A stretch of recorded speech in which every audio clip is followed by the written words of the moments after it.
சொர்க்கம் என்பது நமக்கு சொர்க்கம் என்பது நமக்கு சுத்தம் உள்ள வீடுதான் சுத்தம் உள்ள வீடுதான் சொர்க்கம் என்பது நமக்கு சுத்தம் உள்ள வீடுதான்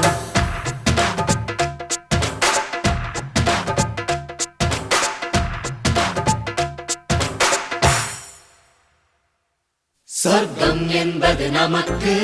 சுத்தம் உள்ள வீடுதான் சுத்தம் என்பதை மறந்தால் நாடும் குப்பை மேடுதான் சொர்க்கம் என்பது நமக்கு சுத்தம் உள்ள வீடுதான் சுத்தம் என்பதை மறந்தால்